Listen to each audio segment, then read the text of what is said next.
In Alaska, the first warning is often a sound. A snow machine engine fades behind a ridge and never returns. A radio crackles from a channel no one is using. 3 knocks land on a cabin door while the storm erases every footprint outside. Winter can turn a familiar road into a white wall, a frozen river into a sealed room, and a working man into a name on a search bulletin. The 9 accounts in this collection come from people who went out expecting an ordinary night. They came back with habits they could never explain away.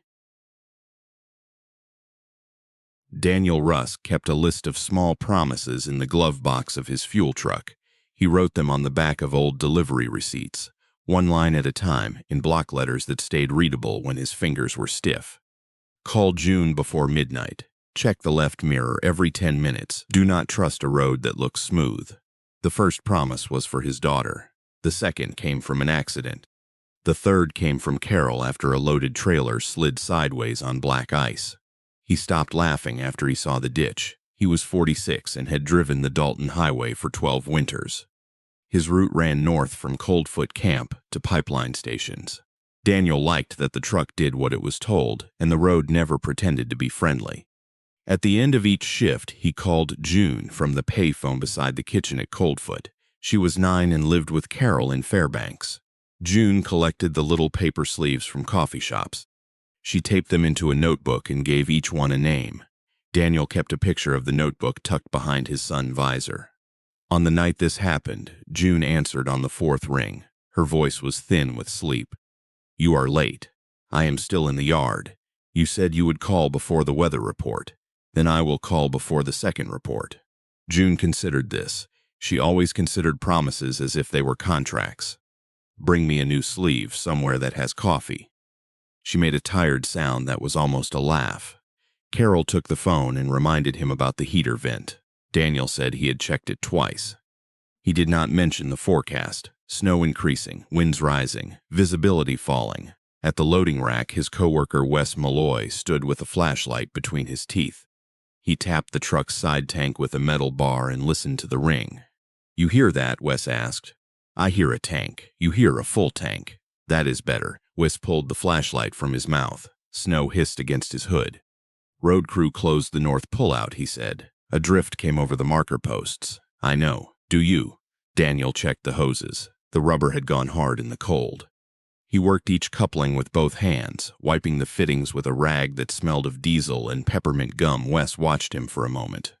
"If you see a light past the cut," he said, "do not stop for it." Daniel looked up. "What light?" Slipped his glove back on. The silver tape flashed when he flexed his hand. "The one people see." He walked away before Daniel could ask anything else. At 11:40, Daniel rolled out of Coldfoot. The truck was an old Kenworth with a square hood and a heater that clicked whenever the fan changed speed. The cab smelled of coffee rubber floor mats and the cinnamon candy June had mailed him. He kept one piece in his mouth for 10 miles. The highway ran north through a darkness without depth. The headlights showed 2 pale lanes, a berm, and the slender backs of marker posts. Everything beyond them was black. The snow made a dry brushing sound across the windshield. Inside the cab, the engine worked with a steady metal rhythm. Each vibration passed through the steering wheel and into Daniel's wrists. He set the radio to the road crew channel. Static breathed between short bursts of speech. Then the channel cleared. Daniel checked the left mirror. The road behind him was empty. He checked again 10 minutes later. Empty. He made a mark on the receipt in the glove box. The truck climbed through a long bend, and the tires pressed over ridges hidden beneath the powder. Daniel eased off the throttle. The cab settled. At the next rise, he heard an engine behind him. It came and went with the wind, a low mechanical note that could have belonged to a snow machine or a truck several miles away. The sound followed him over the rise. He checked the mirror. No headlights, no glow. Only the road narrowing behind him into a gray ribbon. Daniel turned the radio up again. Static filled the cab. A voice spoke beneath it. "Northbound fuel truck, say again." The channel answered with a click. Then a man said, "Keep your speed." Daniel stared at the microphone. The voice did not sound like any road operator he knew. "Who is this?" No answer came. The engine behind him made the same low note. The highway dropped toward a cut between 2 hills. Snow blew across the road in loose sheets. The marker posts vanished one by one. Daniel slowed. The engine behind him slowed too. He pressed the brake. The sound behind him stopped. He waited. The truck idled. A vent flap tapped against the dash. Daniel released the brake and moved forward. The sound returned. At the bottom of the cut, he saw a light beyond the right shoulder. It was warm and yellow like a porch bulb behind a curtain. It sat far from the highway past a low rise covered in blowing snow. Daniel could not see a building. The light remained steady while the storm moved around it. He knew the map. There was no cabin there. He had passed the empty rise in daylight, with only a frozen drainage channel beyond it. The light disappeared when he blinked. Daniel kept driving. His hands had tightened around the wheel. He loosened them one finger at a time. The road rose again when he looked back. The light was visible in the mirror. It sat behind him now. The engine followed. Daniel reached for the microphone. The radio gave him a burst of static, then Carol's voice. "Daniel, you forgot June's sleeve." He dropped the microphone. It struck the console and swung on its cord. The voice came again, softer. "Daniel." He switched the radio off. The heater clicked while snow brushed the windshield. The truck drifted toward the shoulder. He corrected twice. The light remained in the mirror at the same distance. He tried the CB on the emergency channel. "Any traffic northbound. This is a fuel truck near the old cut. I have reduced visibility and possible mechanical." A knock sounded behind his seat. Daniel stopped speaking. Another knock came from the sleeper compartment. 3 taps. Evenly spaced, the sealed fuel drums could not reach the cab. The curtain behind him hung still. The third knock came from the passenger door. Daniel turned his head. The handle moved once. He locked the doors. The lock pins dropped with a small plastic click. Something dragged across the door skin. Daniel kept his eyes on the road. His breath clouded the lower corner of the windshield. He pressed the accelerator. The truck answered with a heavy surge. The speed climbed to 30, then 35. The road crew had warned him not to exceed that in the storm. Daniel kept going. The light moved with him. It appeared beside the truck, beyond the passenger window, glowing through the snow at shoulder height. Daniel could see the outline of a porch. No tracks led to it. No snow rested on the steps. He looked away for 1 second to check the temperature gauge. When he looked back, the porch was gone. The light remained. His fuel pressure dropped. The warning needle shivered. The engine coughed once. The road behind him filled with headlights. They were too high and too close, 2 white circles floating inside the blowing snow. They matched his speed. He reached for the emergency brake, then stopped. The receipt in the glove box came back to him. Do not trust a road that looks smooth. Daniel kept the wheels straight. The truck crossed the cut and climbed toward the next marker post. The headlights, the light, and the engine noise vanished together. Then the road ended. The highway continued on the map, but the packed surface ahead had become a wall of fresh snow. Daniel stopped before the bumper touched it. The truck idled unevenly. The temperature gauge fell another mark. Daniel looked into the left mirror. The warm light stood behind him at the edge of the highway, close enough to show a window. Something moved behind the curtain. He opened the door. Cold struck the cab and took the breath from his mouth. Snow swept across the steps. Daniel climbed down with the flashlight in one hand and the tire chains in the other. The beam reached only a few feet. Beyond it, the storm made its own moving wall. There were no footprints around the truck. He walked to the rear wheels and checked the chains. The tires were clear. The fuel tanks were intact. A faint tapping came from inside the trailer. Daniel placed his palm against the metal. Something tapped back. He stepped away, and the flashlight fell toward the right shoulder. The light was there. The porch stood beyond the rise, closer than before. The front door was open. A chair faced the road. No person stood in the doorway. Daniel heard a phone ring. He carried no phone with him. The ringing came from the doorway. He picked up the flashlight. The beam showed an empty rise. No porch, no house, no tracks. The ringing stopped. Daniel climbed back into the cab and shut the door. He turned the key. The engine coughed, caught, and settled into a rough idle. He did not look at the passenger window. He kept both hands on the wheel and drove through the drift. The truck pushed forward. Snow rose over the hood. Daniel followed the buried edge of the highway by feel while the heater blew cold air. After several minutes, the snow thinned. A plow appeared ahead. Wes stepped down before Daniel reached him. "You all right?" Wes asked. "Why did you stop?" The road was blocked. Wes glanced at the clean path behind his plow, then at the empty tundra. You were not stopped. Daniel looked at the clock. It read 2:17. His last memory, before the drift, was 1:43. Wes climbed into the passenger seat and found the radio switch. Leave it off, Daniel said. Wes studied him, then turned the switch back. They drove south together. Daniel followed the plow's amber lights and checked the left mirror every few minutes. At Coldfoot, the foreman examined the truck.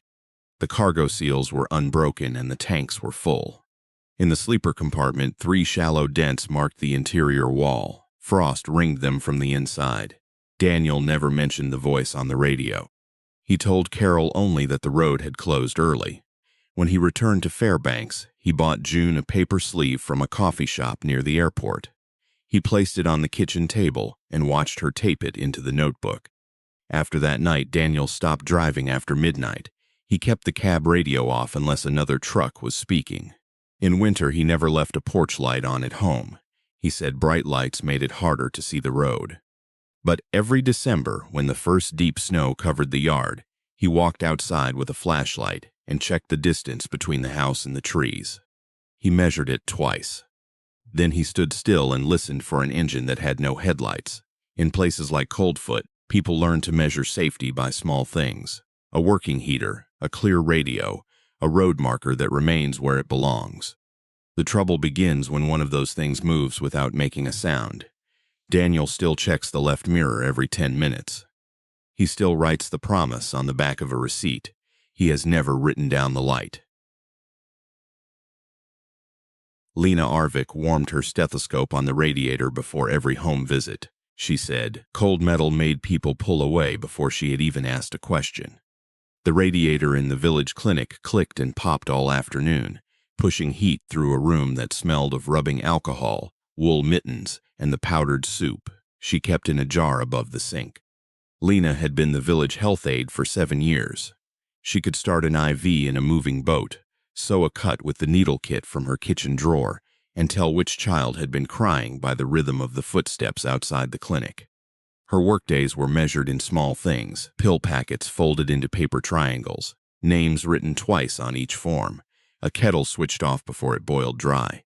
She lived in a blue house near the river with her mother, Anna, and an old black dog called Boots. As a puppy, Boots had chewed through every pair of winter boots in the house.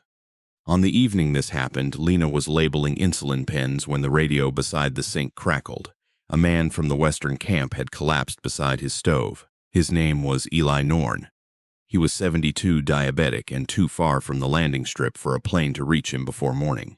"Can he come in?" Lena asked. The dispatcher, Miko Talik, answered from the council office. "He cannot stand." The wind pushed against the clinic walls. Fine ice ticked against the windows. Lena looked at the insulin cooler. She added a second blanket, a thermos of broth, and the red medical bag with the silver zipper. Then she called Anna. Her mother did not ask where. She knew the river roads better than any map. "Take the old machine," Anna said. "It will not start. It starts for me." That was not true. The old machine had not started for anyone in 3 winters. Lena went to the shed anyway. The pull cord snapped twice before the engine coughed and filled the space with blue smoke. Boots lifted his head beneath the table inside the house. He did not bark. Lena packed the cooler into the front basket and tied it down with a strip of red cloth. The cloth had come from a dress her sister wore at a spring dance. Lena kept it because the color showed well against snow. Before leaving, she placed a clean bowl beside Boots and touched 2 fingers to his forehead. "Keep Anna company." Boots watched her put on her gloves. At the riverbank, the village lights ended in a broken line. Beyond them, the ice road ran west through the dark.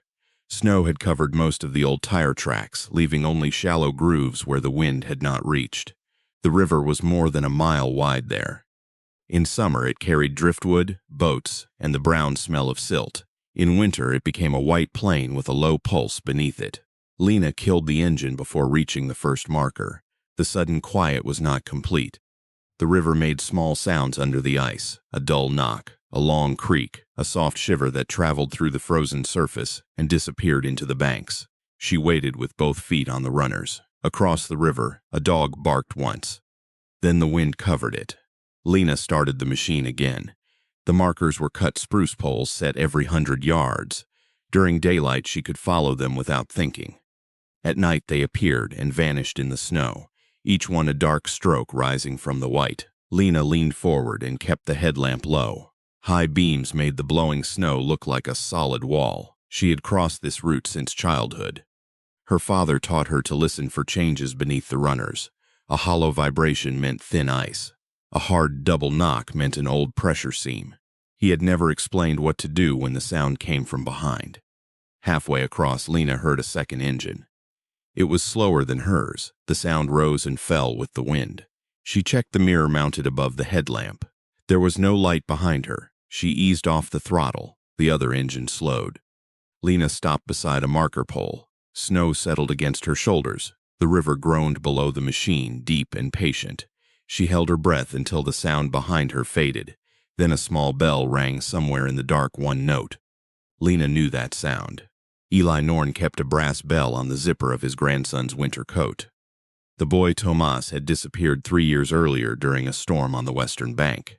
They found his snow machine the next morning. They did not find him. Lena started the engine. The bell rang again. She did not turn around. The old machine moved forward, its track chewing through the crust. Lena focused on the next marker. The bell followed from somewhere behind and to the left. It never grew louder. It never faded. At the next pole, she saw a snow machine parked beside the road. It was red with a torn black seat and a plastic fuel can strapped to the rear. The engine was off. Snow had gathered on the handlebars, but the seat was clear. Lena brought her machine around in a slow circle. The red machine had no headlamp, no radio, and no registration tag. A mitten hung from the left handlebar. It was small enough for a child. Fresh tracks led away from the machine toward a low ridge of pressure ice. The footprints were narrow and deep. One boot had a loose heel that left a crescent mark with every step. Lena crouched beside the tracks. The snow around them was untouched. No adult prints joined them. No return trail crossed the road. The river made a sharp cracking sound. Lena stood, the radio at her chest clicked on by itself. "Lena," Miko said. His voice sounded far away.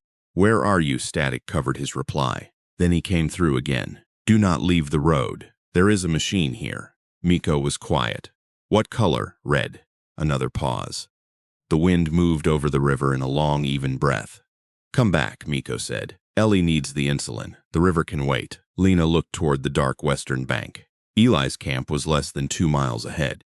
She had crossed worse ice for less urgent reasons. She had also watched people make one wrong decision because they believed the distance was small. "Tell Eli I am coming," she said. Miko's answer arrived as a whisper.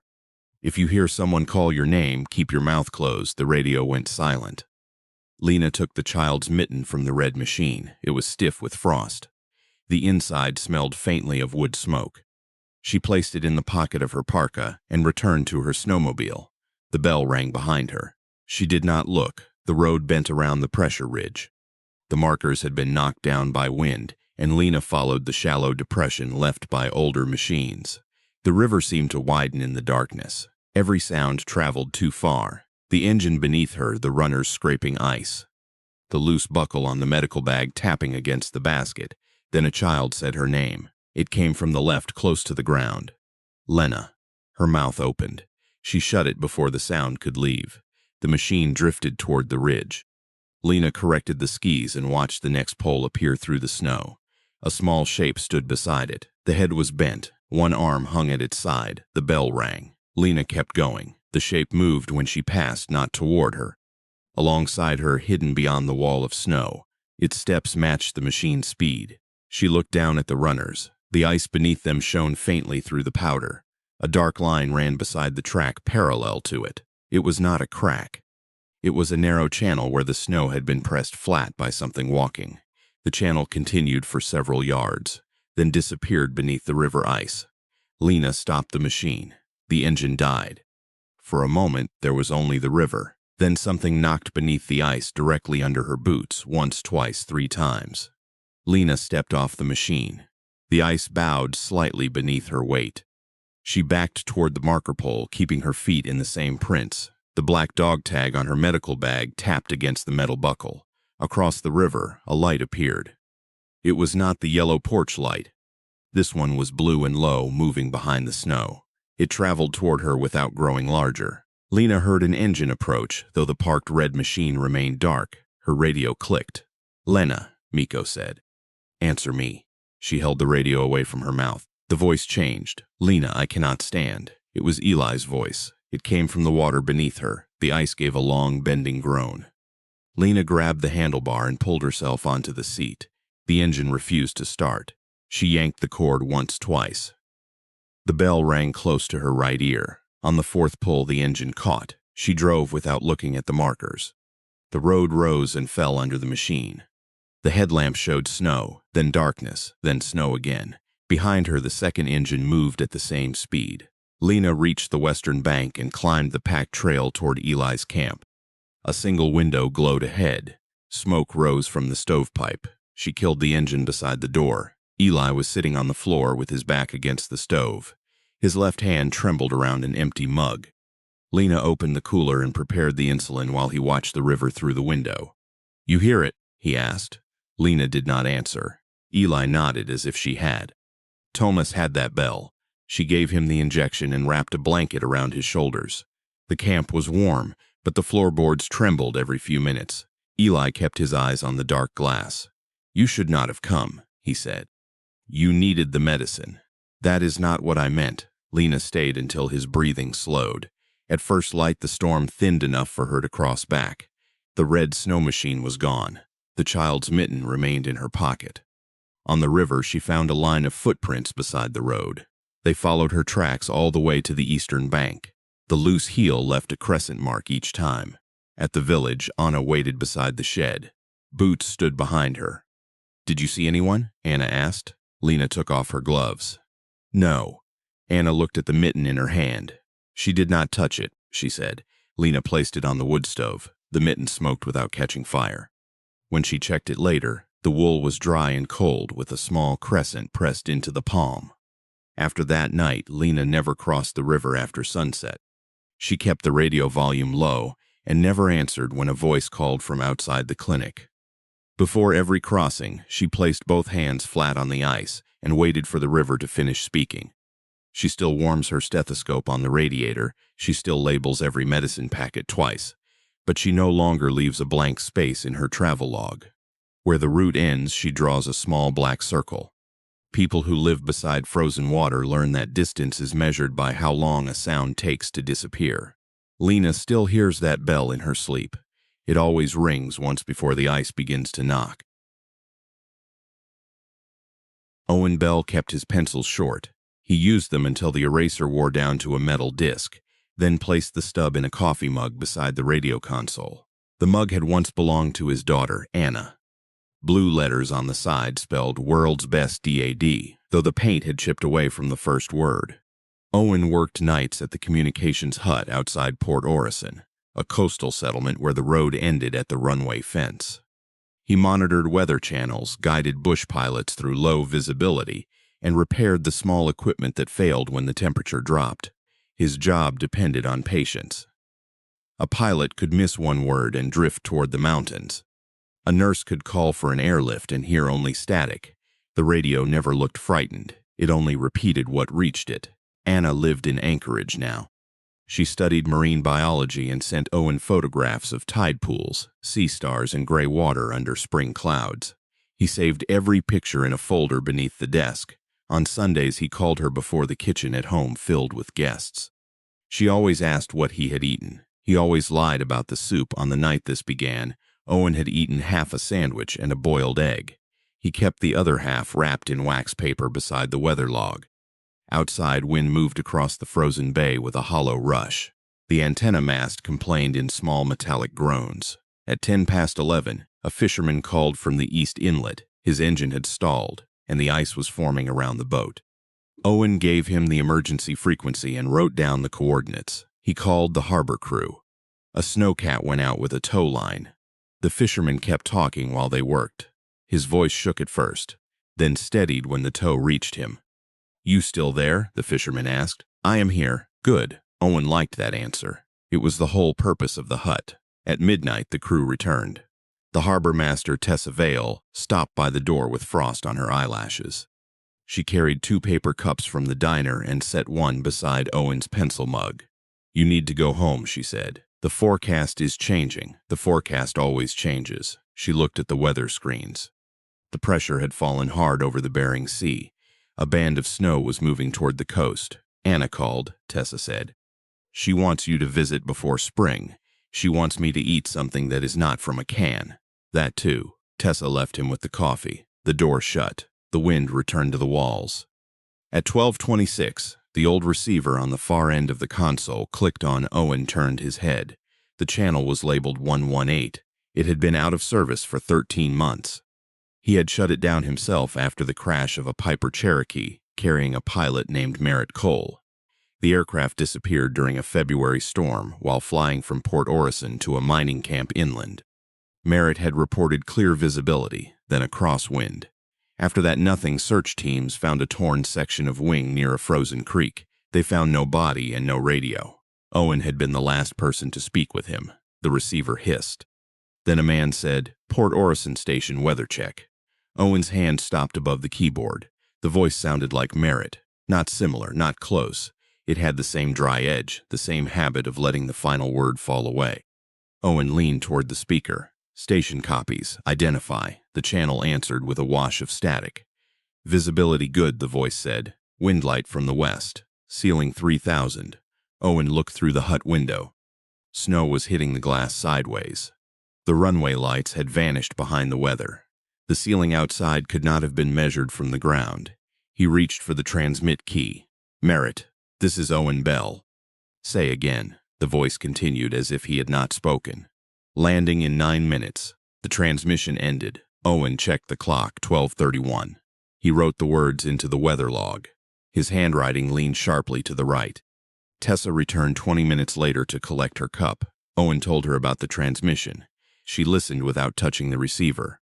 118 is dead, she said. "I know, then let it stay that way." She took the cup and left. Owen checked the cables. The receiver was connected to an antenna that had been removed from the mast. The coax ended in a sealed box beneath the desk. He opened the box. The connection was dry. The fuse was intact.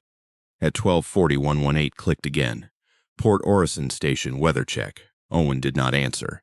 "Visibility good, wind light from the west, ceiling 3,000, the same voice, the same pause. "Landing in 9 minutes. He unplugged the speaker. The voice continued in the room. Owen stood so quickly that his chair rolled into the filing cabinet. The pencil mug tipped over. Short gray stubs scattered across the floor. The transmission stopped. He gathered the pencils one by one. His hands were steady. He placed them back in the mug with the sharpened ends facing up. At 1:15, a plane called from the south. The pilot was flying a medical supply run and needed the runway condition, Owen answered. The pilot repeated each number correctly. The exchange lasted less than a minute. When Owen released the key, 118 spoke beneath the other channel. Crosswind increasing. He stared at the speaker. The medical pilot heard nothing. Owen asked him to repeat his position. The pilot repeated it. Owen copied the information, then looked at the dead receiver. The voice returned. "Turn north." Owen switched off the main console. The room went dark except for the emergency lamp. The wind pressed against the hut. The antenna mast groaned above him. He waited for the receiver to go silent. It did not. "Owen," Merritt said. The name came through the emergency lamp speaker. Owen walked outside. The cold struck through his jacket before he reached the steps. Snow moved across the runway in long sheets. The lights along the landing strip showed only 3 or 4 yards before the storm swallowed them. No engine approached. No navigation lights appeared above the bay. Owen heard the radio behind him faint through the closed door. "Keep your speed." It was the first thing Merritt had said on the night of the crash. Owen remembered the old call clearly. Merritt had reported a crosswind near the ridge. Owen had told him to hold his heading and keep his speed. The words had been ordinary. He had repeated them because there was nothing else to say now. The same sentence came from the hut. Owen went back inside and shut the door.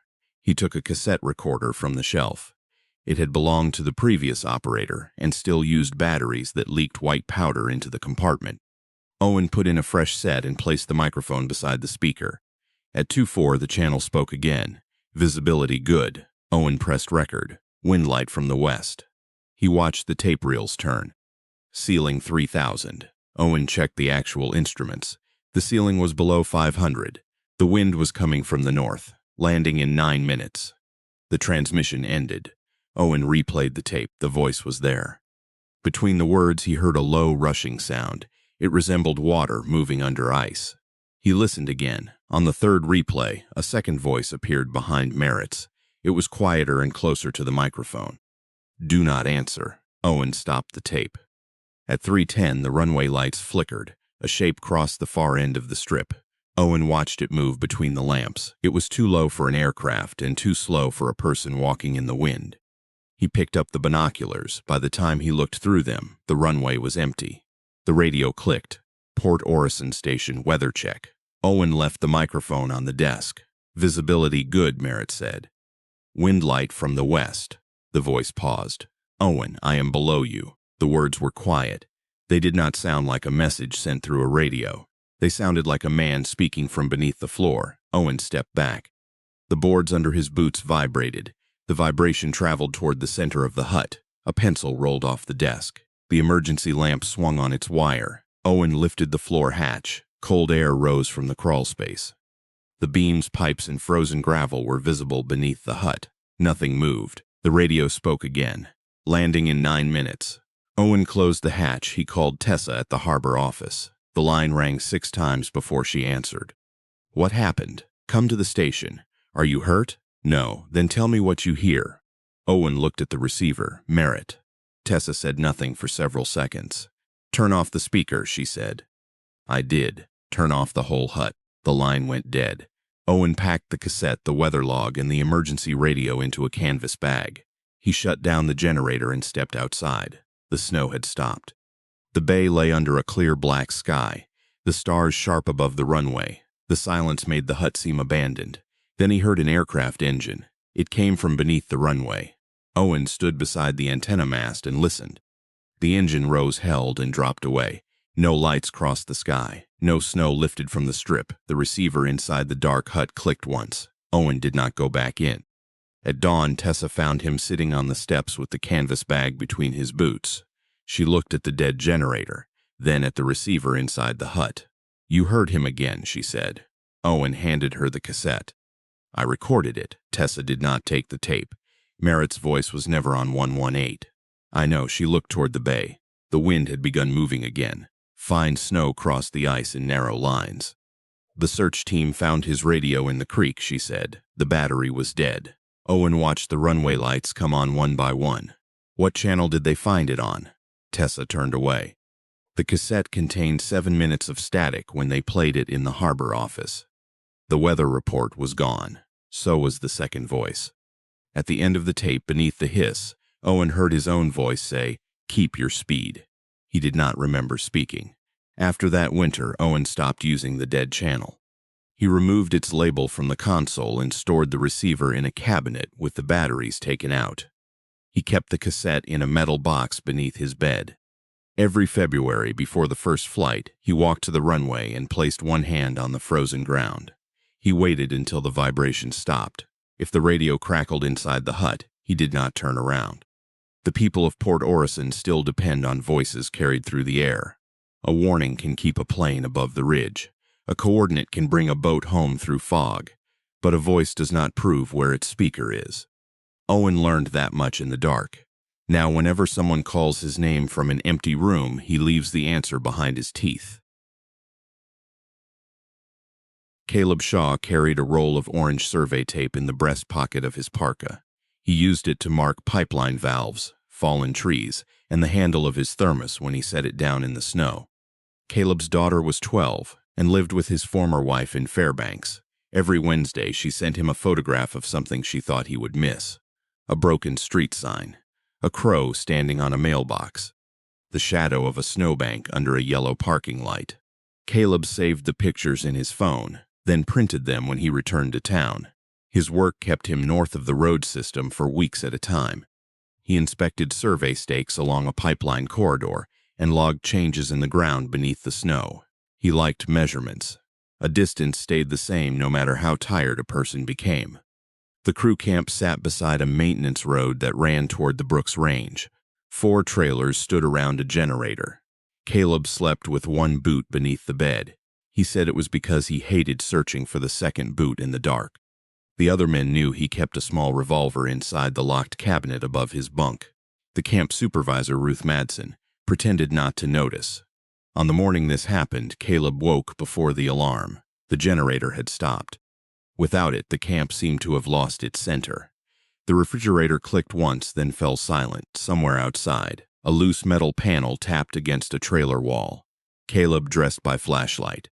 He made coffee in the dented thermos and added 2 spoonfuls of powdered creamer because his daughter said. Black coffee made him look angry. Before leaving, he opened her latest photograph. It showed a row of frozen puddles behind her school, each one holding a small piece of blue sky. Ruth met him at the equipment shed. She had a red wool scarf wrapped around her neck and a pencil tucked through the braid of her hair. The north route is closed, she said. I saw the drift. You saw the first drift. She handed him a paper map. The route to the pump station had been reduced to a broken line. Take the track truck, Ruth said. Do not leave it. Caleb looked at the map. A maintenance shed stood near the old access road 7 miles from camp. It had been empty since the pipeline expansion. The lock had been removed. The roof was supposed to be unstable. Why would I go there? You would not. She folded the map once. That is why I am telling you. Caleb drove the tracked utility truck north at 20 miles an hour. The diesel engine made a low, steady thrum beneath the seat. Snow hissed against the windshield. The access road had disappeared under new snow. Caleb followed the line of old marker posts, stopping whenever the wind erased one. He climbed out twice to clear ice from the track housing. Each time the cold tightened his fingers around the metal bar. At the third marker, he heard a sharp click outside the truck.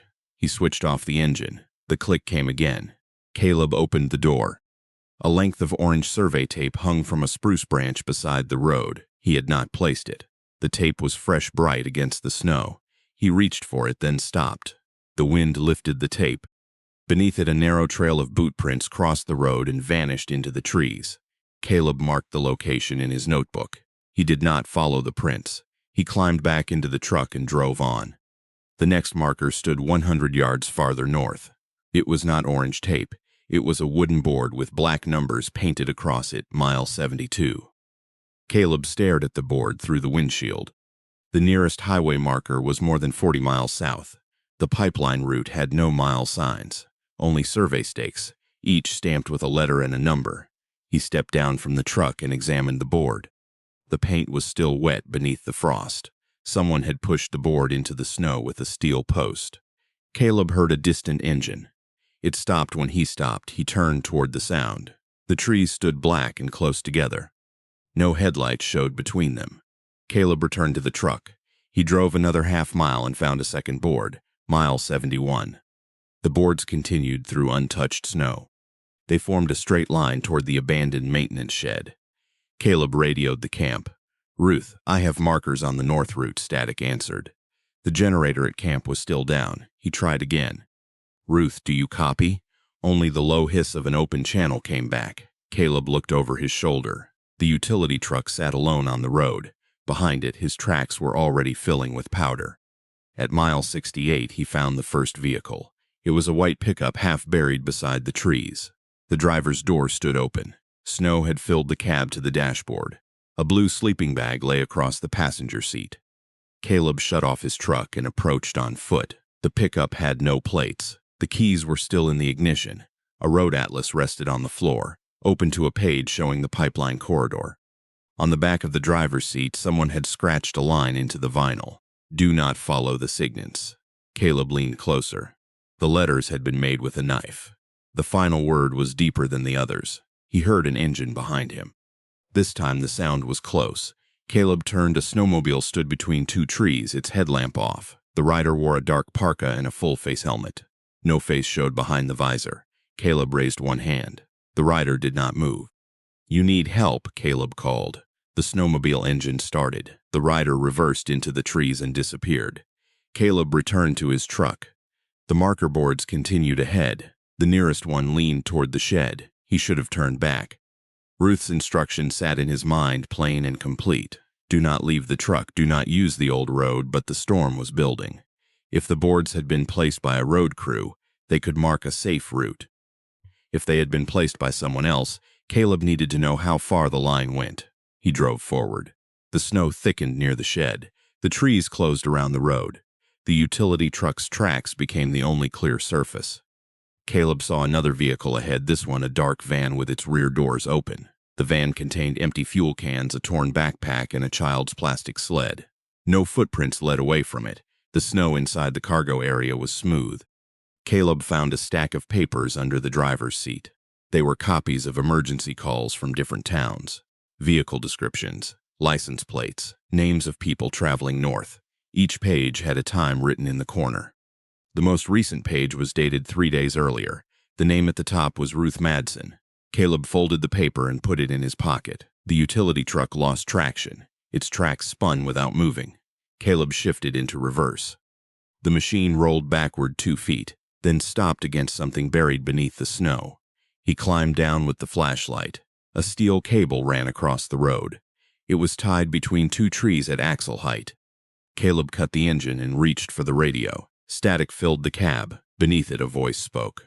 "You are close." It was not Merritt Cole's voice. It belonged to a man Caleb had never heard before. Caleb looked toward the shed. The door was open.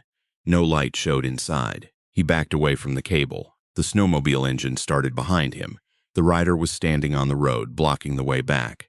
The helmet visor reflected Caleb's flashlight. One gloved hand held a long metal tool. Caleb stepped onto the truck's running board. The rider advanced slowly. The tool dragged across the snow. Caleb reached into the cab and grabbed the emergency flare box. He struck one flare against the door frame. Red light filled the road. The rider stopped. Caleb threw the flare beneath the truck. It rolled under the chassis, burning against the snow. Steam rose around the tracks. The rider turned his helmet toward the shed. For 1 second, Caleb heard another engine beyond the building. It was larger than the snowmobile, a truck perhaps, or a generator. The rider moved toward the shed. Caleb climbed through the passenger door and drove across the cable. The steel line struck the undercarriage with a hard metallic snap. The truck lurched, then pushed into the trees. He kept the headlights off. The road twisted between the trunks. Branches scraped the roof. Behind him, the snowmobile engine followed.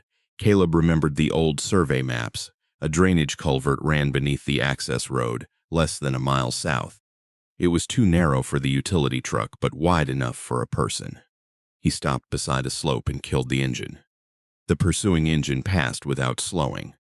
Caleb waited until the sound faded, then climbed out with the flare box and the radio. He moved through the trees on foot. Snow reached his knees. His breath came out in short bursts. The wind hid the sound of his steps. At the culvert, he crawled beneath the road. Metal scraped against his coat. Ice pressed through the fabric. On the other side, he found a shallow ditch leading south. The snowmobile returned. The rider stopped above the culvert. Caleb lay still beneath the road and watched the dark shape through the gap between the pipes. The rider dismounted. Boots pressed into the snow. A gloved hand touched the road surface. Then the rider spoke. "Caleb." The voice was calm, almost polite. Caleb held his breath. The rider waited, then walked back toward the shed. Caleb crawled out and ran south. He reached the camp before dawn. Ruth was standing beside the dead generator with a wrench in her hand. When she saw him, the wrench dropped into the snow. "Where is the truck, North Route?" Ruth looked past him toward the trees. "Who did you meet?" Caleb handed her the paper with her name on it. She read it once, then folded it along the old crease. "We are leaving," she said.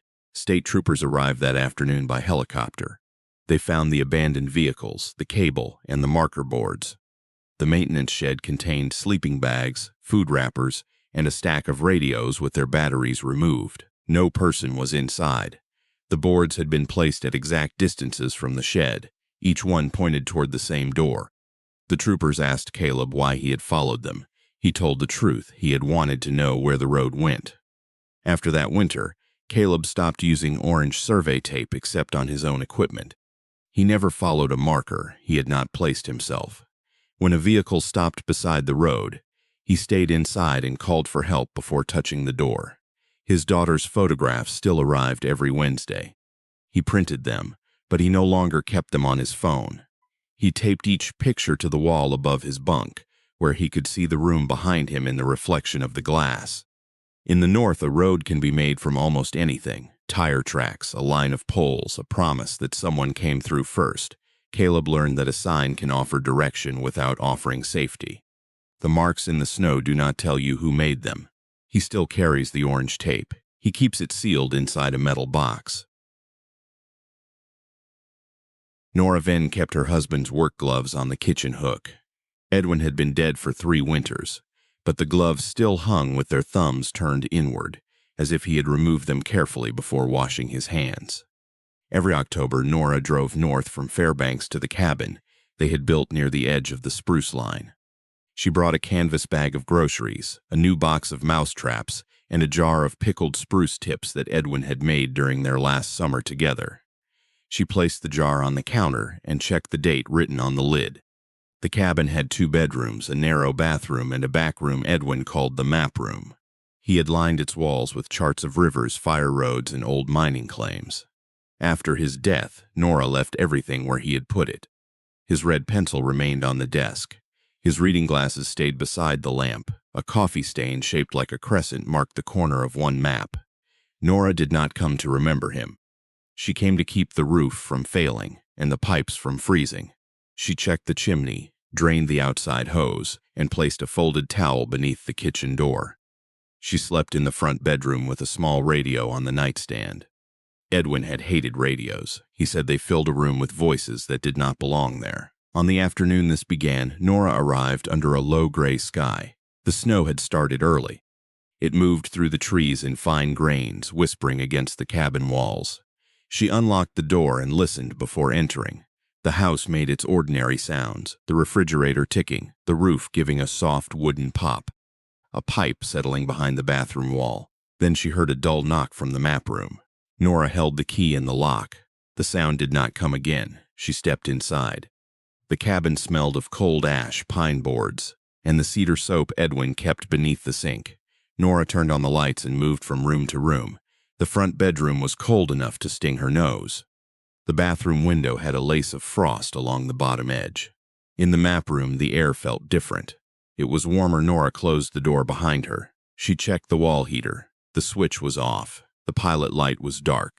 She touched the metal grill with 2 fingers. It was cold. The warmth came from the floor. She knelt beside Edwin's desk. The boards held a faint heat through her jeans. Not hot, not enough to burn. It felt like the place where a person had been sitting for a long time. Nora stayed there until the sensation faded. The cabin's furnace had been shut off before she left Fairbanks. She had turned the valve herself. The water lines were drained. No electricity ran beneath the floor. She opened the map room window. A blade of wind entered and scattered papers across the desk. The warmth remained. Nora shut the window and called Pete Larkin, the nearest neighbor. Pete lived in a trailer 3 miles south and repaired snow machines for people who paid him in fuel or moose meat. "The cabin is warm," Nora said. Pete was quiet. "Which room?" "The back room." "Do you hear the furnace?" "It is off." Another pause. Somewhere on his end, a tool struck metal. "Keep the door shut," Pete said. "Why?" "Just keep it shut until I get there." Pete arrived after dark on a snow machine.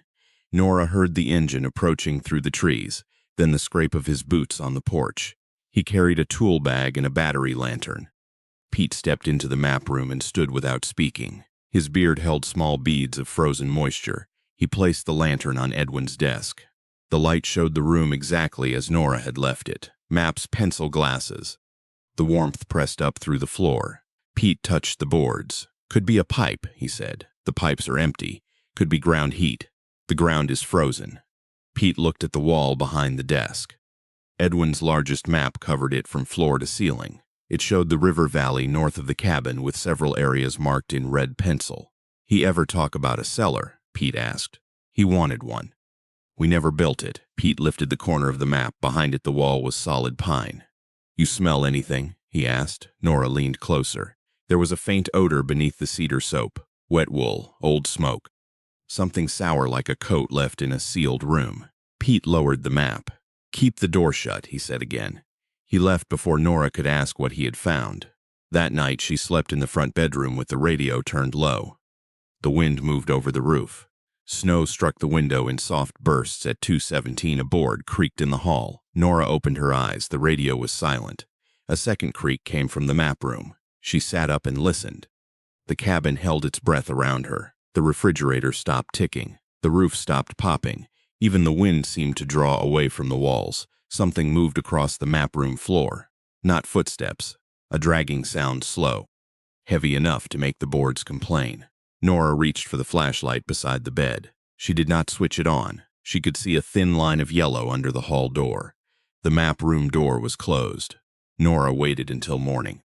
The warmth had spread into the hallway. Frost covered every window except the one in the map room. That glass was clear from edge to edge. A bead of water ran down it and froze halfway to the sill. Nora opened the door. The room smelled stronger now, wet wool and old smoke. Edwin's chair had moved away from the desk. Its legs rested on a dark patch in the floor. She knelt and pressed her hand to the boards. The patch was warm.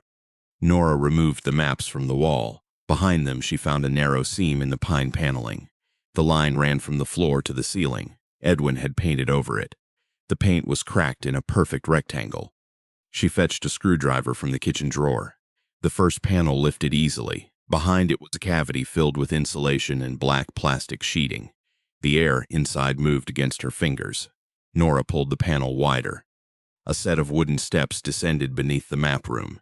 She had lived in the cabin for 18 years. She had never seen them. The steps were dry. No dust covered them. Someone had used them recently. Nora called Pete. The line rang until the answering machine picked up. She left no message.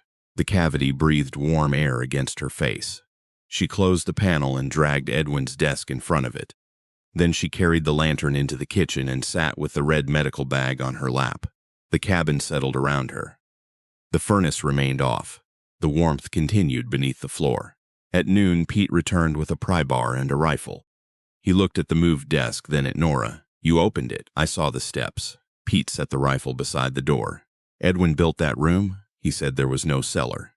Pete tested the panel with the pry bar. The wood flexed.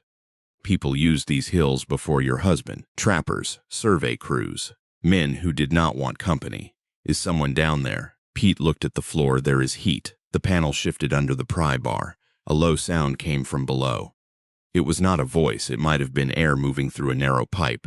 It might have been someone breathing in another room. Pete lowered the bar. "We leave," he said. They stepped outside. Snow had stopped. The trees stood close around the cabin.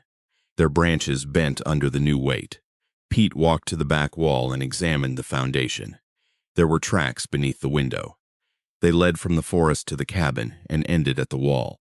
No tracks returned. Nora recognized the boot pattern, a square heel, a worn outer edge. Edwin's winter boots had left that shape. She looked at the kitchen hook. His gloves still hung there, thumbs turned inward. Pete saw her looking. "Those are not his boots," he said. "I know."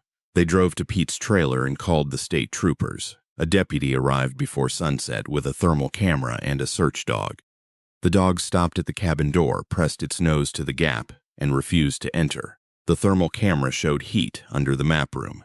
It showed a narrow passage running beneath the cabin and toward the trees. The passage was too small for a standing person. The heat ended 20 yards from the foundation. The deputy opened the hidden panel. The steps descended into darkness. He went down first. Pete followed. Nora stayed above, holding the lantern. They found an old storm shelter beneath the floor. Blankets lay folded against one wall. Empty cans filled a crate. A battery radio sat on a shelf with the speaker removed. Near the back, someone had placed Edwin's red pencil on a stone ledge. Nora did not touch it. The deputy called from below. "There is another door." The door opened into a crawl space beneath the snow. Cold air rushed through the shelter. The heat came from a length of black pipe that disappeared into the ground. No one knew where the pipe led. That night, Nora stayed at Pete's trailer. She slept on a couch beneath a window covered in plastic. At 2:17, the snow machine engines outside stopped at the same time. Nora opened her eyes. The trailer was dark. Pete snored in the next room. Beneath the floor, something dragged slowly from one end of the trailer to the other. Nora placed both feet on the floor and waited. The sound stopped beneath her. In the morning, the deputy found a line of wet footprints outside the trailer. They began at the door and led toward the road. The tracks had a square heel and a worn outer edge. The cabin was closed after that. The hidden shelter was filled with concrete. The map room was stripped to its boards. The heat beneath the floor continued through the winter. Nora sold the property in spring. She took Edwin's gloves from the kitchen hook and carried them to Fairbanks in a paper bag. She did not take the red pencil afterward. She stopped sleeping in rooms above unfinished ground. She checked the underside of every house before signing a lease. In winter, she placed a thermometer on the floor beside her bed and watched the number until morning. She also kept the cabin key in a glass jar, though she had no reason to keep it.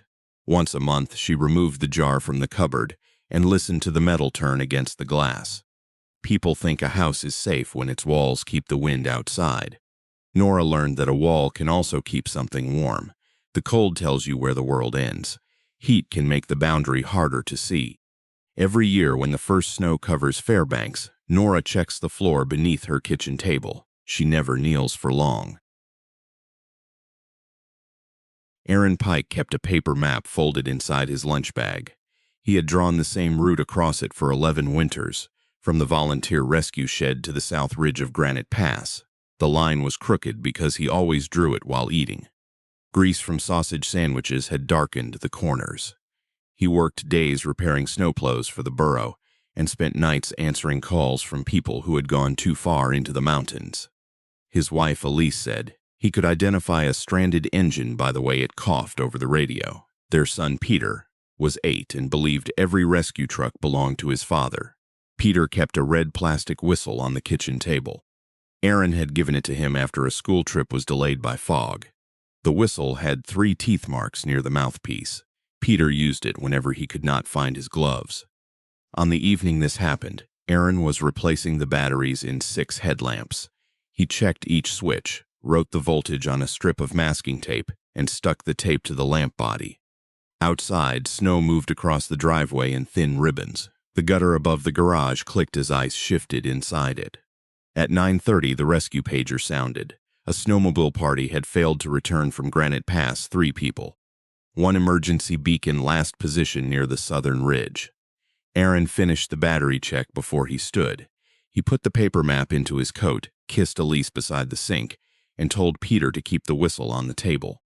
"I might need it," Peter said. "You are not coming." "The whistle might." Aaron smiled despite himself. He took the red whistle and placed it in the pocket of Peter's coat. Then he drove to the rescue shed. The team assembled under the fluorescent lights. Joe Alvarez brought rope and a thermal blanket. Martin Keene carried the medical pack. Their driver, Smitty Orr, checked the snowcat tracks with a wrench. The radio operator, Harlan, called dispatch and confirmed the coordinates. "No other units are moving," Harlan said. Aaron looked at him. "Say that again. We are the only team assigned." The storm forecast had worsened. Wind above the ridge was expected to reach 60 miles an hour. Visibility would drop to nothing in the open. Joe tightened the strap beneath her chin. "Then we stay close enough to touch," she said. They left the shed at 10:15. The snowcat climbed into the foothills with its headlights low. Snow struck the front windows in a steady hiss. The engine pushed a deep vibration through the seats. Aaron watched the radio speaker. Static rose and fell with the mountain. At the first switchback, Harlan reported a weak beacon. "Bearing south-southeast," he said. "It is moving."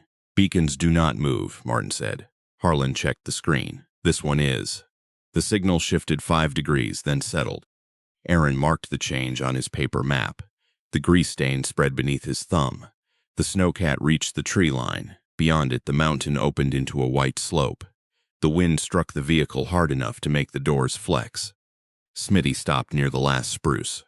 "We go on foot," Aaron said. They clipped into a rope and moved into the storm. The world narrowed to boots, rope, and the sound of breath inside their masks. Snow covered the ground and the air at the same time. Aaron could hear Joe's crampon scrape behind him. Martin's carabiner clicked against the rope. Then a flare burned somewhere ahead. It was red and steady, hanging low in the whiteout. The light showed no smoke trail. It simply remained in one place while the wind moved through it. Aaron raised his arm. The team stopped. The beacon signal strengthened. They moved toward the flare. The rope pulled tight between them. Aaron counted steps in groups of 10 and touched the map inside his coat. Each time he reached a new group. At 100 steps he heard voices, not through the radio outside, men speaking in short bursts, equipment shifting. A shovel striking hard snow. Joe touched Aaron's shoulder. "Other team?" Aaron shook his head. The voices came again. There were at least 4 people ahead. Harlan called dispatch. "We have personnel at the beacon," he said. "Confirm second unit," Static answered. Then dispatch came through. "Negative. You are the only unit in the area." Aaron looked toward the red flare. The light went out. A headlamp appeared in its place. The beam pointed directly at them. A person stood inside it, wearing an orange rescue parka. The hood hid the face. Behind that figure, 3 more headlamps formed a line across the slope. Aaron raised his radio. "Rescue team approaching from the south. Identify yourself."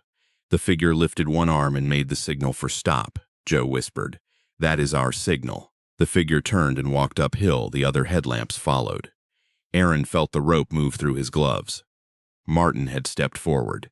Aaron caught the line and held him back. "Stay with us," he said. The figures continued uphill. Their boots made no sound in the snow. Harlan called dispatch again. His voice shook beneath the static. "We have visual contact with another team." "There is no other team," dispatch replied. The headlamp stopped near a low ridge. One of the figures turned toward Aaron. A hand rose. The fingers pointed to the ground. Aaron looked down. Fresh tracks crossed the slope. They led past the figures and disappeared over the ridge. The tracks belonged to 3 snowmobile riders. They were recent. The tread marks were sharp beneath the powder. Aaron motioned for his team to follow the tracks, not the lights. The figures moved first. They crested the ridge and vanished. Aaron and the others reached the top a few seconds later. The far slope was empty. No headlamps, no voices. No tracks leading away. Below them, a blue emergency beacon blinked beside a snow cave. Martin dropped to his knees and crawled toward it. Aaron followed. The snow cave entrance had been reinforced with ski poles and a torn tarp. Inside, a man was lying beneath a blanket. His face was gray. One hand held a radio with a cracked screen. "My name is Daniel," he said. "My brother is outside." "How long?" Aaron asked. Daniel looked toward the entrance. "They told me not to leave." "Who told you?" Daniel's lips moved. No sound came out. Joe checked his pulse while Martin wrapped his feet. Harlan called in the coordinates. Dispatch acknowledged, then asked whether the second unit had reached them. Aaron looked at the cave entrance. "No second unit," he said. The radio answered with a burst of static. Beyond the cave, a shovel struck the snow. Once, twice. 3 times. Aaron switched off his headlamp. The others followed. They listened in the dark. The shovel scraped closer to the entrance. Snow slid from the roof of the cave. Daniel grabbed Aaron's sleeve. "They came before you," he whispered. "They had the same coats. How many? 4. Did you see their faces?" Daniel shook his head. The shovel stopped. Joe placed one hand over Daniel's mouth. Outside, someone walked around the cave. The steps were slow and even. They circled once, then again. Harlan held the radio close to his chest. The speaker clicked without transmitting. A voice came through. "Rescue team, identify." It was Aaron's voice. Joe looked at him. Aaron did not answer. The voice spoke again. "Rescue team, identify." The sound came from outside the cave, not from the radio. The snow above them shifted. A thin line of daylight appeared near the entrance, though dawn was still hours away. The white glow moved across the roof as if someone carried a lamp over the surface. Aaron felt the rope at his waist. It ran out through the cave entrance and disappeared into the storm. He pulled once. The rope pulled back. Joe reached for his hand. Aaron pulled again. This time, the line went slack. Martin whispered, "We need another exit." They widened the gap with their hands. The snow was hard enough to cut the gloves. Aaron pushed the medical pack through first, then helped Daniel crawl after it. Joe came next. Martin stayed inside with Harlan and the radio. The gap opened onto the downhill slope. The storm pressed them flat. Aaron took the lead and moved on his stomach, following the dark line of the snowmobile tracks. Behind him, the cave collapsed. The sound rolled through the mountain. Snow filled the entrance. Martin and Harlan crawled out seconds later. The blue beacon disappeared beneath the slope. The headlamps appeared again above the ridge. 4 lights. They moved toward the cave. Aaron pulled Daniel behind a rock outcrop. Joe covered his body with the thermal blanket. Martin held the radio against his ear. "Dispatch is asking for our position," he said. Aaron gave the coordinates. The response came broken by static. Stay where you are. Air support at first light. The 4 headlamps stopped at the buried cave. One figure bent down. Another raised a shovel. Aaron saw the orange parka clearly. The sleeve had a black patch over the elbow. He recognized the patch. It was the same patch Joe wore on her left arm. Joe looked at her sleeve. The figure on the ridge lifted its arm. Joe's arm lifted with it. She forced it down. Her glove trembled against the blanket. The figure turned away. The lights began moving toward the ridge. Aaron waited until they vanished. At first light, a helicopter reached the slope. The headlamps were gone. The snow cave was buried under 6 feet of fresh snow. Search crews found no second team, no extra equipment, and no footprints apart from Aaron's group. Daniel was flown to the hospital. He survived. His brother's body was found 2 days later in a ravine below the ridge. He had never reached the cave. The rescue service inspected the radio recording. It contained only wind and the sound of snow shifting. Aaron's voice did not appear on the tape. He kept the paper map from that night. The grease stain had spread across the southern ridge. 4 small marks sat above it, drawn in pencil. Aaron did not remember making them. Afterward, he stopped counting steps in a whiteout. He counted the people on the rope instead. Before every call-out, he checked each face beneath the headlamps. If someone wore an orange parka without a radio, Aaron kept his distance. Peter stopped using the red whistle. Aaron kept it in a drawer beside the kitchen table, still marked with 3 teeth impressions. On winter nights, when the wind moves over the roof, Aaron sometimes hears shovels striking packed snow. He checks the driveway through the window, but he never turns on the outside light. In a whiteout, distance loses its shape. A light can be close and still lead away. A voice can sound familiar and still belong to no one standing nearby. Aaron keeps the rescue rope coiled beside his bed. He checks every knot before sleeping. Then he places one hand on the floor and waits for the vibration to stop. Ilya Sorin could tell the thickness of sea ice by the sound it made beneath a snow machine. Thin ice gave a hollow drum beat. Good ice answered with a deep, slow groan. Pressure ice had its own voice. It clicked in short bursts, like someone tapping a spoon against a glass. He had worked the winter waters near Nome for 22 years. In the warmer months, he ran crab pots and repaired nets along the coast. In winter, he joined a small crew that cut holes through the sea ice and fished for cod. The work was cold, repetitive, and quiet enough to let a person think. Before leaving town, he sharpened the same fillet knife his father had used. The handle was smooth where generations of hands had worn it. Ilya lived in a white house above the harbor with his wife, Mara, and their 17-year-old daughter, Sala. Sala had a habit of leaving her gloves on the radiator. Every morning, Ilya moved them to the kitchen table so they would not dry into hard, curled shapes. She complained when she noticed he kept doing it. Before each trip, Mara packed his lunch in a blue metal tin. She always added 1 orange and 1 hard-boiled egg. Even though Ilya had told her he did not like eggs, he ate them anyway. The tin had a dent in the lid from the year. Sala dropped it through a hole in the ice. The crew camp sat 6 miles offshore, a cluster of canvas shelters anchored to a platform of packed snow. Ilya worked with Pavel Norden, a broad-shouldered fisherman who chewed peppermint gum, and Kira Holt, a young mechanic who kept a deck of playing cards in the pocket of her insulated bibs. They left Nome in late January under a sky the color of old steel. The harbor ice groaned around the skiff as they pushed toward open water. By midnight, the shoreline was a low line of lights behind them. At camp, Pavel drilled the first hole. The auger bit through the crust with a grinding whine. Water rose black around the blade. Kira tested the generator. Ilya checked the anchor lines and tied a red strip of cloth to the nearest pole so they could find the shelter in blowing snow. "Your wife still makes you eggs?" Pavel asked. "She makes them for the tin. The tin has standards." Ilya smiled and lowered the line through the ice. The first night passed without trouble. Beneath the shelter, the generator rattled and the heaters blew dry air. Outside, the sea made a constant low movement. It was not a wave. It was the sound of distance shifting. On the second morning, Kira found a crack running north of the camp. It was narrow at first, no wider than a finger. Frost feathered its edges. The crack continued beneath the snow and disappeared under the western shelter. Pavel crouched beside it. "Pressure ridge," he said.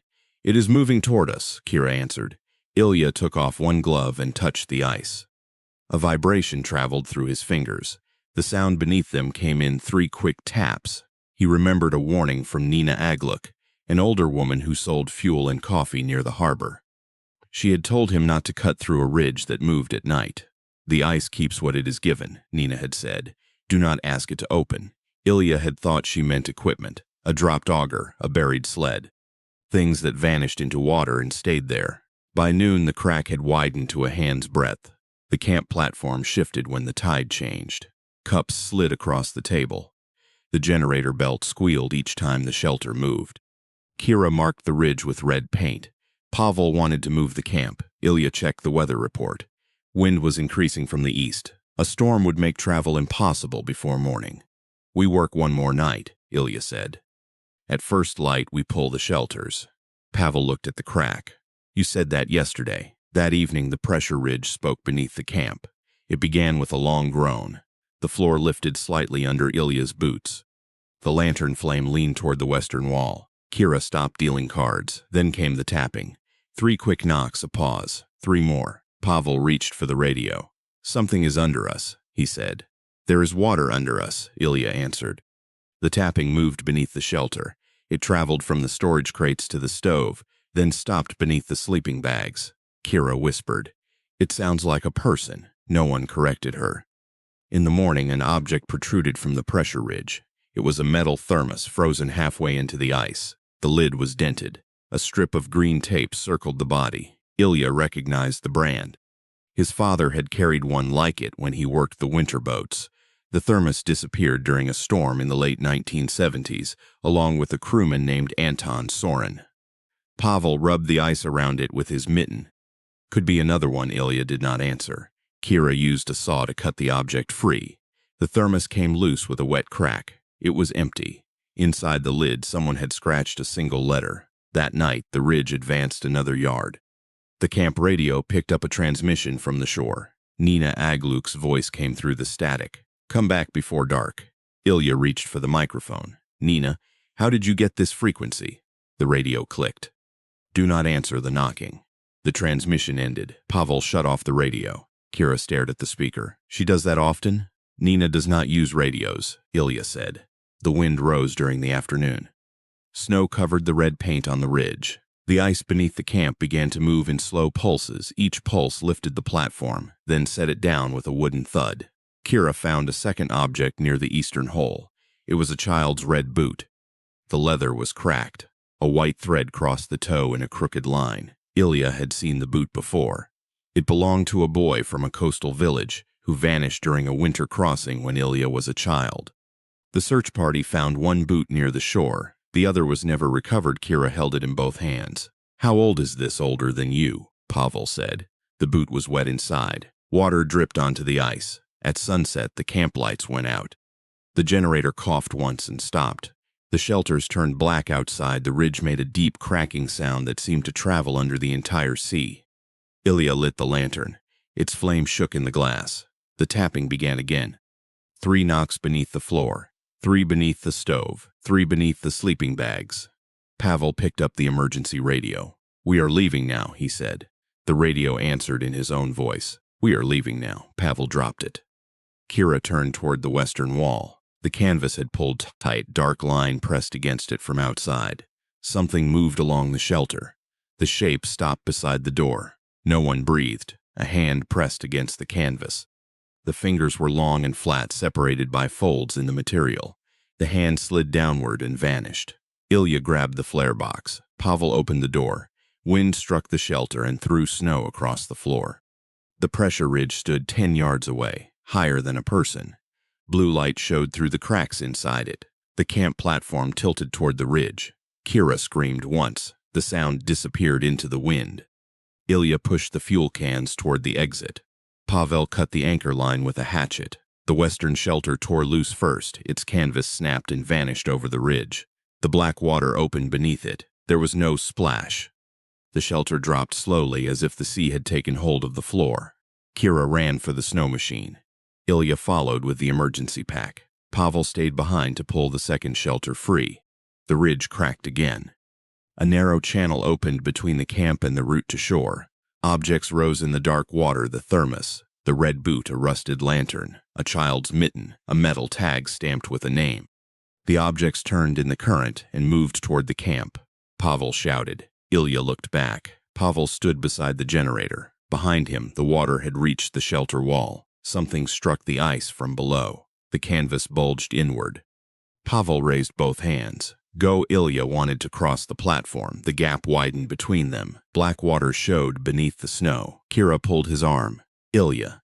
He climbed onto the snow machine. The engine caught on the second pull. Kira drove toward the shore. Ilya sat behind her, holding the emergency pack against his chest. The route markers had disappeared. The sea was a white plain under the storm, broken by dark seams. Behind them, the camp lights flickered back on. Pavel's shelter stood upright in the distance. A figure moved inside it. Ilya watched until the snow covered the shape. They reached the shore before dawn. Nina Agluk waited beside the fuel shed with a lantern. She looked at the empty space behind them. "Where is Pavel?" she asked. Ilya could not answer. Nina took the emergency pack from his hands. "Do not bring anything back," she said. At first light, a rescue crew went out. They found no camp. The pressure ridge had closed over the site. The snow machine tracks ended at the edge of the ice. Pavel's body was never recovered. 3 days later, Ilya found the metal thermos on the shore behind his house. It stood upright in the snow. The green tape was gone. Inside the lid, the scratched letter had changed. It was an S after that winter. Ilya stopped working on sea ice after sunset. He no longer kept objects found near pressure ridges. He returned everyone to the water, even if it belonged to someone living. Mara noticed that he never used the blue lunch tin again. He placed it on a high shelf above the stove. Sala's gloves dried on the radiator without him moving them. The sea keeps a record without paper. It stores names, tools, clothing, and voices beneath a surface that looks empty from shore. Ilya learned that an old object can return without bringing back the person who owned it. Sometimes it carries a different name every winter. Before he steps onto the ice, Ilya taps the surface 3 times with the heel of his boot. He waits for an answer. If one comes, he turns toward shore. Ruth Mercer could tell which dog had stepped out of line by the sound of the harness. A loose tug meant Juniper. A quick double jingle belonged to Otis. Morrow, her oldest lead dog, made almost no noise at all. He ran with his head low and his ears turned back as if listening to the trail beneath the snow. Ruth had raised sled dogs outside Willow for 23 years. Her kennel sat behind a green house with a porch that leaned toward the river. Every morning she boiled water in a dented pot and poured it into 12 metal bowls. She called each dog by name before setting the bowls down. If she skipped one, the dogs stared at her until she corrected the count. Morrow had a white mark above his left eye and a habit of stealing bottle caps from the workbench. Ruth kept them in a coffee can. When he was young, he could pull a freight sled over a mile of glare ice without slowing. Now he moved carefully after steep climbs. Ruth kept him in lead because he knew when the trail had changed. On the morning this began, Ruth was preparing a supply run to an abandoned checkpoint near the upper trail. A storm had trapped 2 survey workers in a cabin beyond the ridge. The nearest road crew could not reach them until the weather eased. Ruth agreed to take food, fuel tablets, and a small medical pack. Her nephew Len stood beside the sled and checked the runners with a strip of metal. "You should take another driver," he said. "You have school. School is canceled. Then you have a warm house." Len looked at Morrow. The old dog was sitting beside the gang line, one paw resting on the snow. Morrow should not be out there. Morrow decides. Ruth packed the sled. She wrapped the medical kit in a blue scarf her mother had knitted before she died.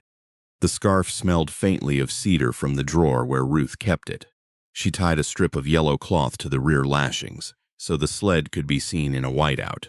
Before leaving, she walked the line and touched each dog's collar. Juniper, Otis, Sable, Morrow, 4 names, 4 warm throats beneath the fur. The trail began behind the kennel and followed the river through black spruce.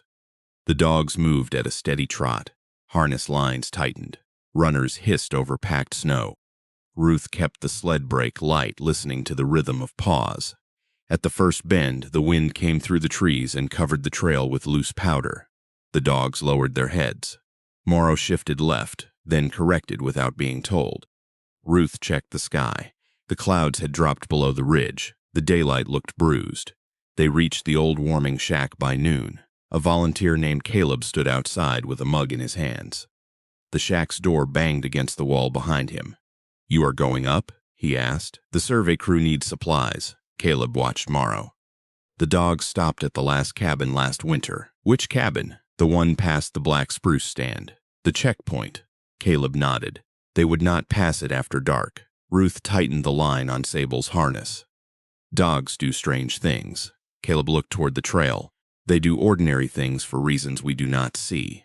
Ruth left before he could say more. The trail climbed into open country. The trees thinned. Wind moved over the snow without touching anything else. The sound of the sled runners changed from a hiss to a dry scrape. Morrow slowed. Ruth tapped the brake. The other dogs kept moving, but the line pulled against Morrow's harness.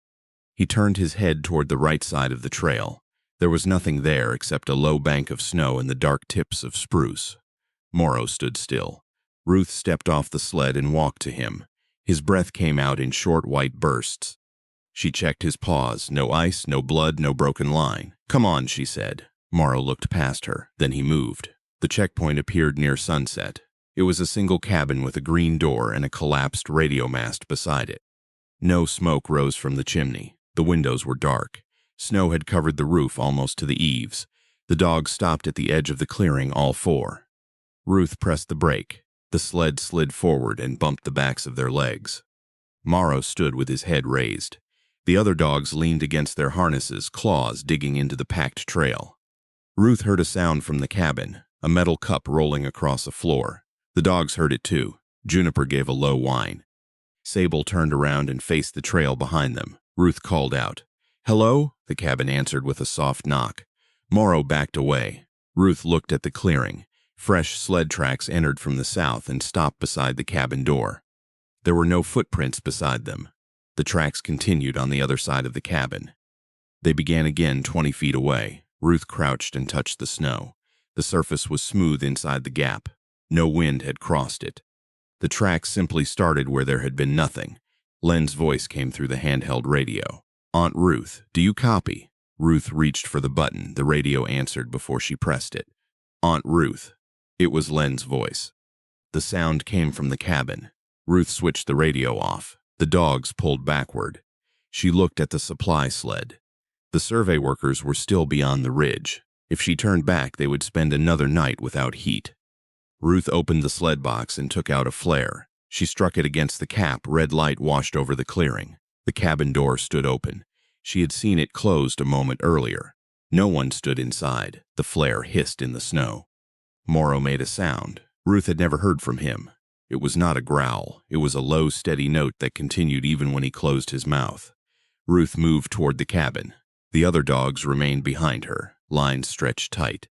Inside, the air was warmer than outside. A black stove filled one corner.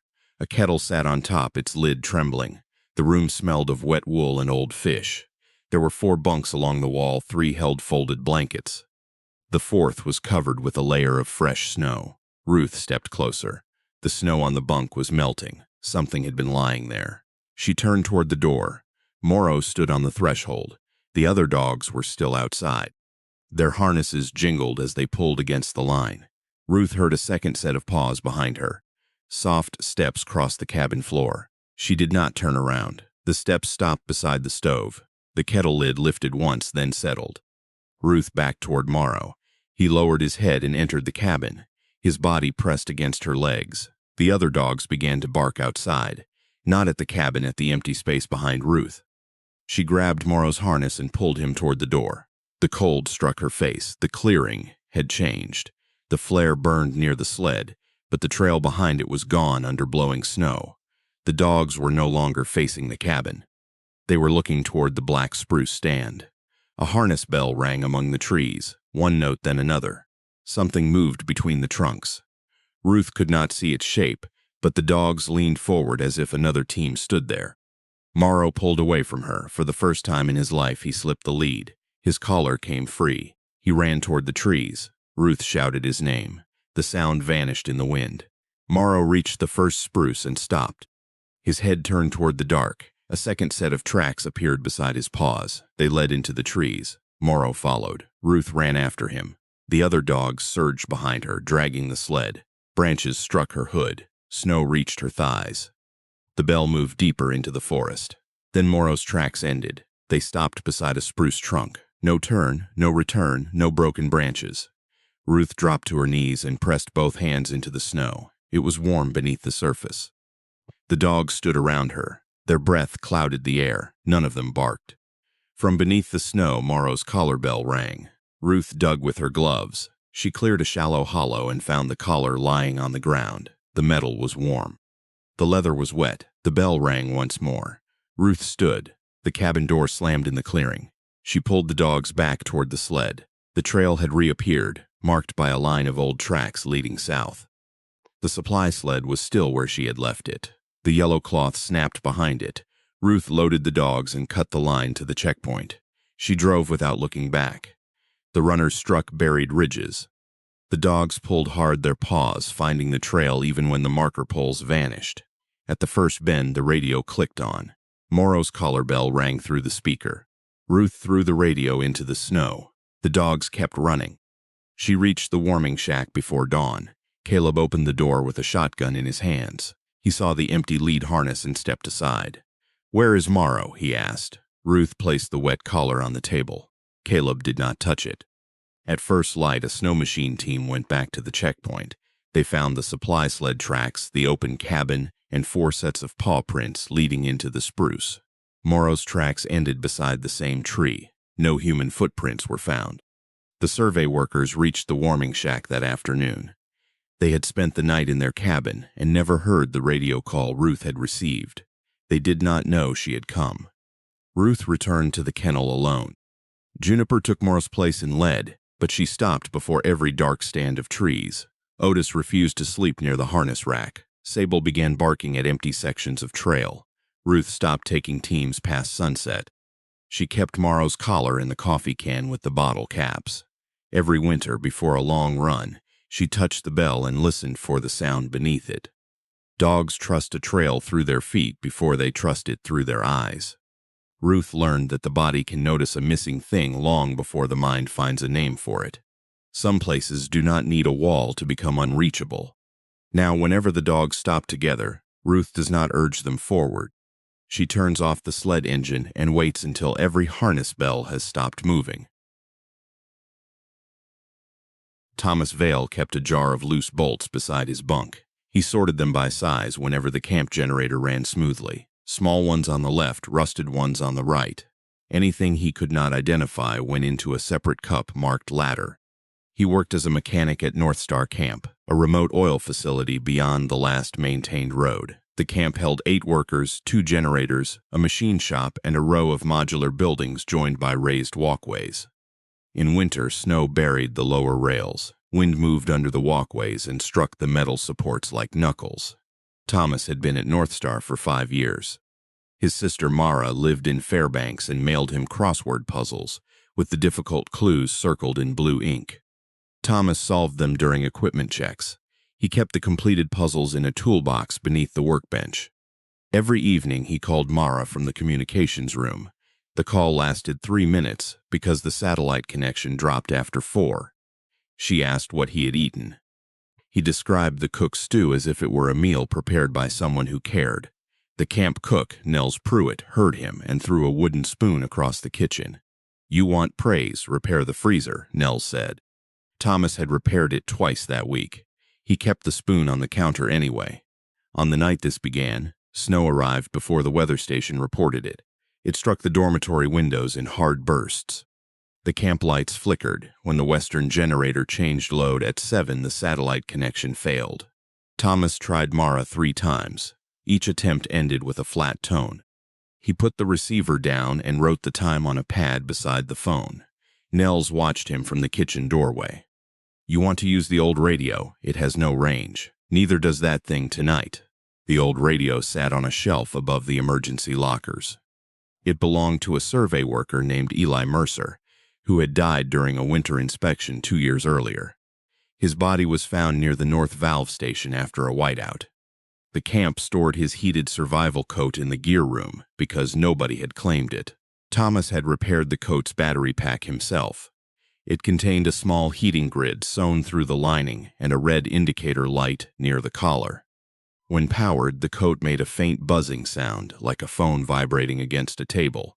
At 8:15, Thomas crossed from the machine shop to the generator building. He heard the buzz before he saw the person. A man walked between the buildings in a dark heated coat. The collar covered his mouth. Snow crossed the space around him. The red indicator near his throat blinked once, then went dark. Thomas stopped beneath the machine shop light. "Holt," he called. The man didn't turn. He continued toward the water plant. Thomas looked down. The walkway carried no fresh snow. Beyond the rails, the ground was white and untouched. The man's boots made no visible prints on either surface. Thomas returned to the shop and checked the roster. Holt was in the kitchen with Nels and 2 drill operators. The rest of the camp was accounted for. He went to the gear room. The locker assigned to Eli Mercer stood open. The heated coat was gone. Thomas called Nels on the handheld radio. "Did anyone take Mercer's coat?" Static swallowed the first answer. "No," Nels said. "Why?" Thomas looked through the small window in the gear room door. The water plant stood across the yard. One light inside it had gone out. "Keep everyone in the kitchen," he said. "That is not an answer. Do it." Thomas took a wrench and walked to the water plant. The building smelled of chlorine, warm dust, and frozen rubber. Pumps ran behind a metal partition. A red emergency lamp turned slowly above the door. No one was inside. The back exit stood open. Snow had blown across the floor. A wet line marked the concrete, beginning at the threshold and ending beside the control panel. Thomas checked the panel. The water temperature had been lowered by 10 degrees. The pipes were still intact, but the pressure was falling. Someone had turned the valve by hand. He raised the temperature and locked the panel. The buzzing sound came from outside. Thomas looked through the window. The man in the heated coat stood beside the fuel tanks. The red indicator blinked near his collar. He had one hand on the tank access hatch. Thomas reached for the radio. "Identify yourself." The man lifted his head. His face remained hidden beneath the hood. Thomas stepped toward the door. The man walked away from the tanks and disappeared behind the storage building. Thomas followed. Wind struck him sideways as he crossed the yard. Snow erased the distance between the buildings. The storage building's door stood open. Inside, the shelves had been cleared from one section. A maintenance hatch lay open in the floor.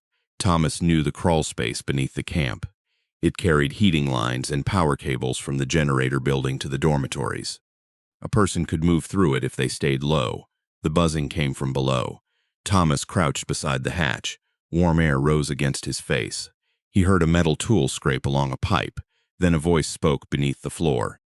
"North valve is ready." Thomas recognized the phrase. Eli Mercer had used it in his inspection notes. "North valve ready, pressure stable. No visible damage." Thomas backed away from the hatch. The voice came again, quieter. "North valve is ready." The camp radio in Thomas's hand clicked on. A second transmission moved through the static. "Do not open the door." It was Mara's voice. Thomas switched the radio off. Something struck the underside of the hatch once. Twice. The metal lid lifted a fraction. Thomas grabbed the wrench and moved into the storage room. He pulled the door shut and locked it from inside. The camp lights went out, all of them. The generator building stopped. The pumps stopped. The ventilation fans wound down one by one. Without those sounds, the camp seemed to shrink around him. Thomas heard movement beneath the floor. It traveled from the hatch toward the dormitory wing. He counted the rooms in his head: kitchen, washroom, bunk hall, communications room, gear room. The movement stopped below the bunk hall. Thomas opened the storage door. The yard was black except for the snow reflecting the emergency lamps. The man in the heated coat stood beneath the dormitory walkway. The red light near his collar blinked steadily. Now he looked toward Thomas. Thomas could not see his face. The man raised one hand and pointed at the communications room. Thomas took 2 steps backward. Nell shouted from the kitchen. "Thomas!" The man moved. Thomas ran toward the dormitory. He reached the communications room and slammed the door. Nels and the others were crowded around the satellite receiver. The screen showed a black field of static. "Where is he?" Nels asked. "In the yard." Holt looked at the window. "I do not see anyone." Thomas pointed toward the walkway. The man had vanished. The old radio on the shelf clicked. Eli Mercer's voice came through. North Star Station, acknowledge. No one moved, the message repeated. Thomas reached for the receiver and pulled the batteries from the back. The voice continued. North Star Station, acknowledge. Nels crossed himself. Holt stared at Thomas.